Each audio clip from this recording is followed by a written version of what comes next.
Bem-vindo ao Bíblia no Ano, um plano simples com porções diárias de leitura e conexão com a palavra, para que, ao longo de um ano, completemos juntos esse marco tão importante na nossa jornada de fé. No livro de Daniel, capítulos 3 e 4, a narrativa se concentra no confronto entre o poder humano e a soberania divina. O capítulo 3 descreve a prova de fé de Sadraque, Mesaque e Abednego, que se recusaram a adorar a imagem de ouro de Nabucodonosor, escolhendo a fornalha em chamas. Sua resposta ao rei demonstra uma fé inabalável. O Deus a quem servem pode livrá-los, mas mesmo que não os livre, eles não se curvariam à idolatria. O Senhor os livra milagrosamente, e o rei reconhece o poder do Deus Altíssimo. O capítulo 4 trata do julgamento do orgulho do próprio Nabucodonosor. Depois de sonhar com uma grande árvore que seria cortada, ele se vangloria do seu império, e é imediatamente humilhado por Deus, vivendo como um animal selvagem até que seu entendimento lhe é devolvido. Ele só recupera o trono quando finalmente reconhece que o Altíssimo domina sobre os reinos dos homens. Em 2 Pedro, capítulo 2, o apóstolo traz uma advertência severa contra a infiltração de falsos mestres na igreja, os quais introduzem heresias destruidoras movidas por cobiça e sensualidade. Pedro estabelece um princípio de juízo e libertação, citando exemplos históricos de que Deus não poupou os anjos que pecaram, o mundo antigo no dilúvio ou as cidades de Sodoma e Gomorra. Ele reafirma que o Senhor sabe livrar os piedosos da provação e manter em castigo os ímpios para o dia do juízo. Esses mestres enganosos, escravos da corrupção, prometem liberdade enquanto eles mesmos são dominados pelo pecado, e o fim deles será pior do que o princípio, pois lhes é reservada uma escuridão das trevas. Que a fidelidade demonstrada no fogo por Daniel e seus amigos nos fortaleça a resistir à idolatria moderna. E que diante da soberania de Deus em Daniel e do seu juízo em 2 Pedro, sejamos humildes, vigilantes e guardemos o caminho da justiça. E que, a cada dia, tomemos nossa porção da palavra e sejamos transformados por ela. Boa reflexão. Daniel capítulo 3. O rei Nabucodonosor fez uma imagem de ouro de 27 metros de altura e 2 metros e 70 centímetros de largura, e a ergueu na planície de Dura, na província da Babilônia. Depois convocou os sátrapas, os prefeitos, os governadores, os conselheiros, os tesoureiros, os juízes, os magistrados e todas as autoridades provinciais para assistirem à dedicação da imagem que mandara erguer. Assim todos eles, sátrapas, prefeitos, governadores, conselheiros, tesoureiros, juízes, magistrados e todas as autoridades provinciais se reuniram para a dedicação da imagem que o rei Nabucodonosor mandara erguer, e ficaram de pé diante dela. Então o arauto proclamou em alta voz: Esta é a ordem que lhes é dada, ó homens de todas nações, povos e línguas. Quando ouvirem o som da trombeta, do pífaro, da cítara, da harpa, do saltério, da flauta dupla e de toda espécie de música, prostrem-se em terra e adorem a imagem de ouro que o rei Nabucodonosor ergueu. Quem não se prostrar em terra e não adorá-la, será imediatamente atirado numa fornalha em chamas. Por isso, logo que ouviram o som da trombeta, do pífaro, da cítara, da harpa, do saltério e de toda espécie de música, os homens de todas nações, povos e línguas, prostraram-se em terra e adoraram a imagem de ouro que o rei Nabucodonosor mandara erguer. Nesse momento, alguns astrólogos se aproximaram e denunciaram os judeus, dizendo ao rei Nabucodonosor: Ó rei, vive para sempre. Tu emitiste um decreto, ó rei, ordenando que todo o que ouvisse o som da trombeta, do pífaro, da cítara, da harpa, do saltério, da flauta dupla e de toda espécie de música, se prostrasse em terra e adorasse a imagem de ouro, e que todo o que não se prostrasse em terra e não a adorasse, seria atirado numa fornalha em chamas. Mas há alguns judeus que nomeaste para administrar a província da Babilônia, Sadraque, Mesaque e Abednego, que não te dão ouvidos, ó rei. Não prestam culto aos teus deuses, nem adoram a imagem de ouro que mandaste erguer. Furioso, Nabucodonosor mandou chamar Sadraque, Mesaque e Abednego. E assim que eles foram conduzidos à presença do rei, Nabucodonosor lhes disse: É verdade, Sadraque, Mesaque e Abednego, que vocês não prestam culto aos meus deuses, nem adoram a imagem de ouro que mandei erguer. Agora, porém, quando vocês ouvirem o som da trombeta, do pífaro, da cítara, da harpa, do saltério, da flauta dupla e de toda espécie de música, se vocês se dispuserem a prostrar-se em terra e a adorar a imagem que eu fiz, será melhor para vocês. Mas, se não a adorarem, serão imediatamente atirados numa fornalha em chamas. E que Deus poderá livrá-los das minhas mãos? Sadraque, Mesaque e Abednego responderam ao rei: Ó Nabucodonosor, não precisamos defender-nos diante de ti. Se formos atirados na fornalha em chamas, o Deus a quem prestamos culto pode livrar-nos, e ele nos livrará das suas mãos, ó rei. Mas, se ele não nos livrar, saiba, ó rei, que não prestaremos culto aos seus deuses, nem adoraremos a imagem de ouro que mandaste erguer. Nabucodonosor ficou tão furioso com Sadraque, Mesaque e Abednego, que o seu semblante mudou. Deu ordens para que a fornalha fosse aquecida 7 vezes mais do que de costume, e ordenou que alguns dos soldados mais fortes do seu exército amarrassem Sadraque, Mesaque e Abednego, e os atirassem na fornalha em chamas. E os 3 homens, vestidos com seus mantos, calções, turbantes e outras roupas, foram amarrados e atirados na fornalha extraordinariamente quente. A ordem do rei era tão urgente, e a fornalha estava tão quente que as chamas mataram os soldados que levaram Sadraque, Mesaque e Abednego, os quais caíram amarrados dentro da fornalha em chamas. Mas, logo depois o rei Nabucodonosor, alarmado, levantou-se e perguntou aos seus conselheiros: Não foram 3 homens amarrados que nós atiramos no fogo? Eles responderam: Sim, ó rei. E o rei exclamou: Olhem, estou vendo 4 homens desamarrados e ilesos, andando pelo fogo, e o quarto se parece com um filho dos deuses. Então Nabucodonosor aproximou-se da entrada da fornalha em chamas e gritou: Sadraque, Mesaque e Abednego, servos do Deus Altíssimo, saiam, venham aqui. E Sadraque, Mesaque e Abednego saíram do fogo. Os sátrapas, os prefeitos, os governadores e os conselheiros do rei se ajuntaram em torno deles, e comprovaram que o fogo não tinha ferido o corpo deles.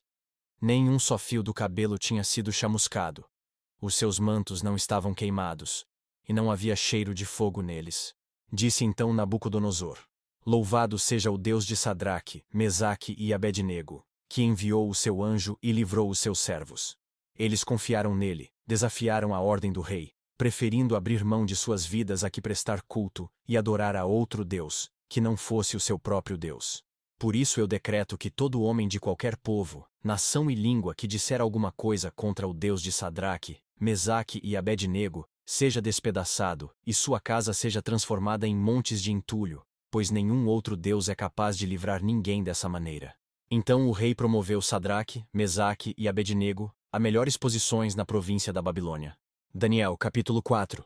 O rei Nabucodonosor, aos homens de todas as nações, povos e línguas, que vivem no mundo inteiro, paz e prosperidade. Tenho a satisfação de falar-lhes a respeito dos sinais e das maravilhas que o Deus Altíssimo realizou para mim. Como são grandes os seus sinais, como são poderosas as suas maravilhas. O seu reino é um reino eterno. O seu domínio dura de geração em geração.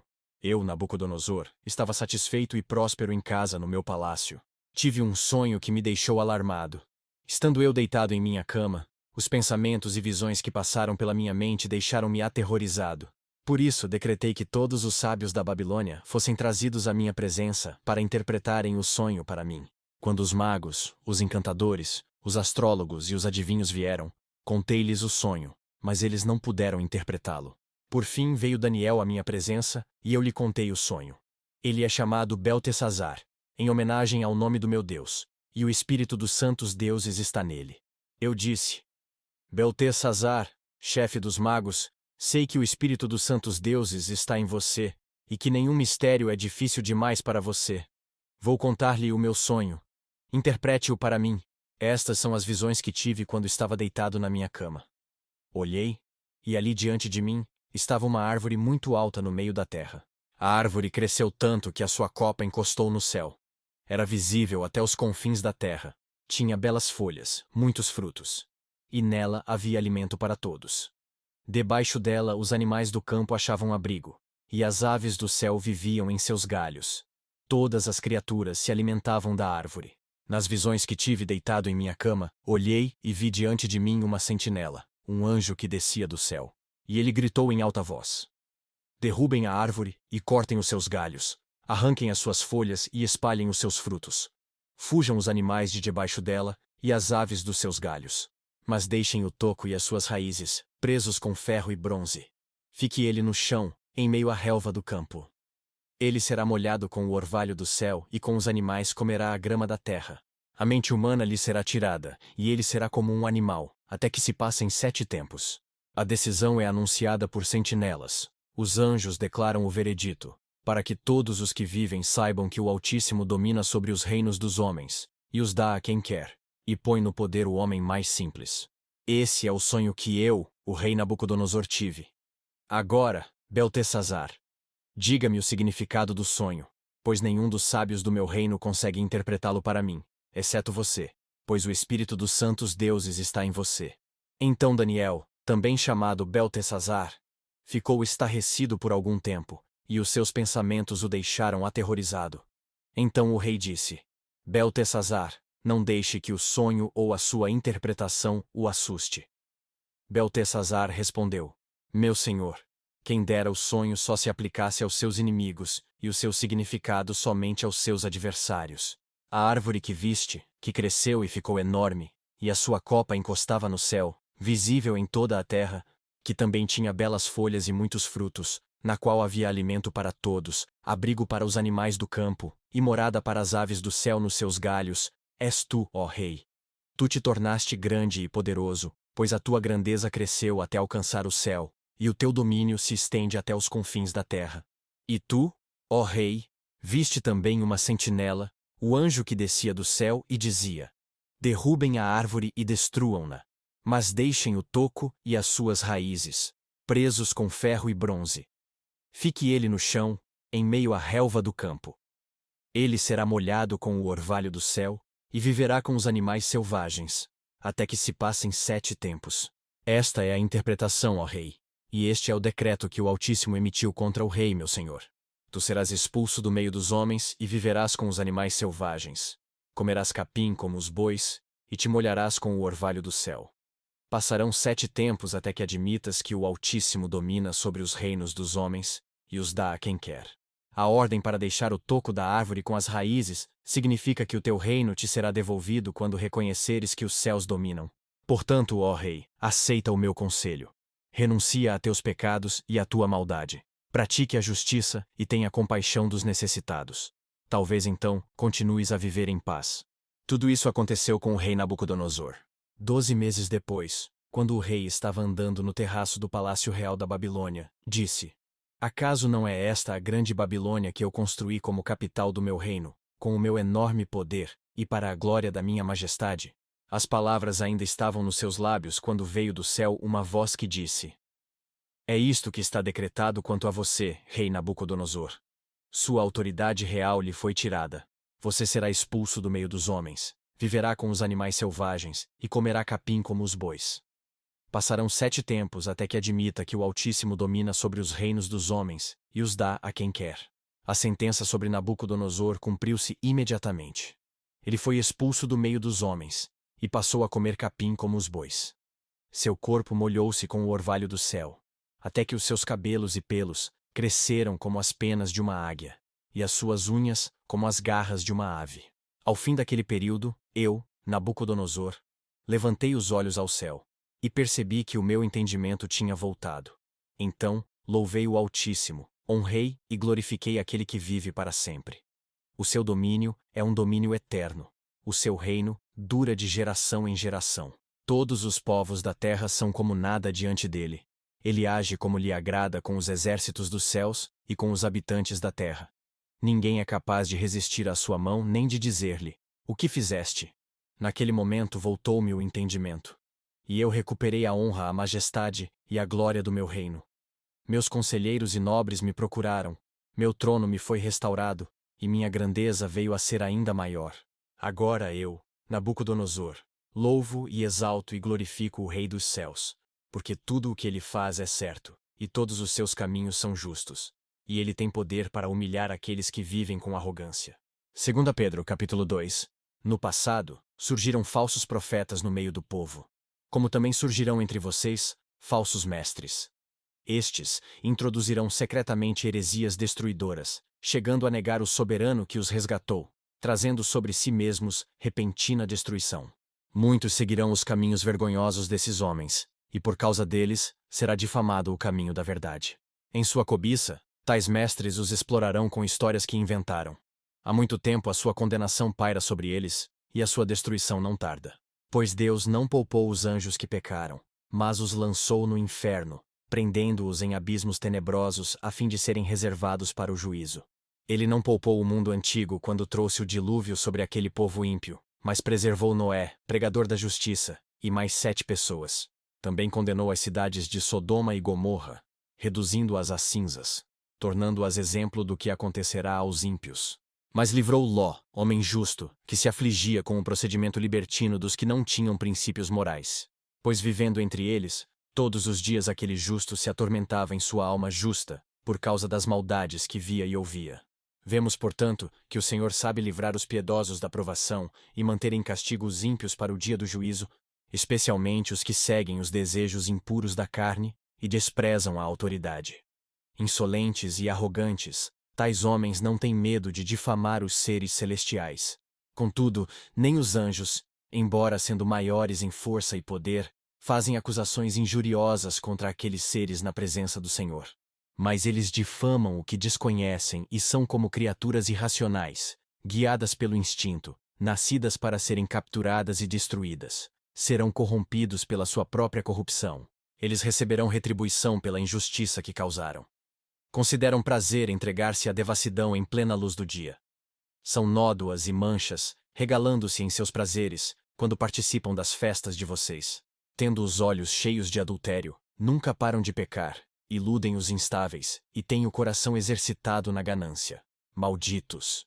Eles abandonaram o caminho reto e se desviaram, seguindo o caminho de Balaão, filho de Beor, que amou o salário da injustiça, mas em sua transgressão foi repreendido por uma jumenta, um animal mudo, que falou com voz humana e refreou a insensatez do profeta. Esses homens são fontes sem água e névoas impelidas pela tempestade.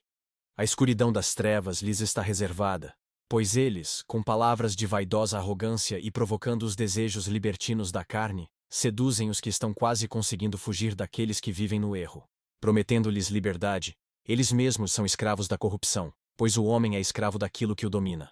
Se, tendo escapado das contaminações do mundo por meio do conhecimento de nosso Senhor e Salvador Jesus Cristo, encontram-se novamente nelas enredados e por elas dominados, estão em pior estado do que no princípio. Teria sido melhor que não tivessem conhecido o caminho da justiça, do que, depois de o terem conhecido, voltarem as costas para o santo mandamento que lhes foi transmitido. Confirma-se neles que é verdadeiro o provérbio: o cão voltou ao seu vômito, e ainda, a porca lavada voltou a revolver-se na lama. Que as palavras de hoje permaneçam em seu coração e transformem sua caminhada de fé. Não esqueça de curtir, compartilhar e se inscrever no canal para continuar essa jornada conosco. Se ficou para trás, não tem problema. É só assistir aos vídeos anteriores na playlist do canal e se manter firme no plano. Nos vemos no próximo vídeo para mais uma porção da Palavra de Deus. Até lá, a paz!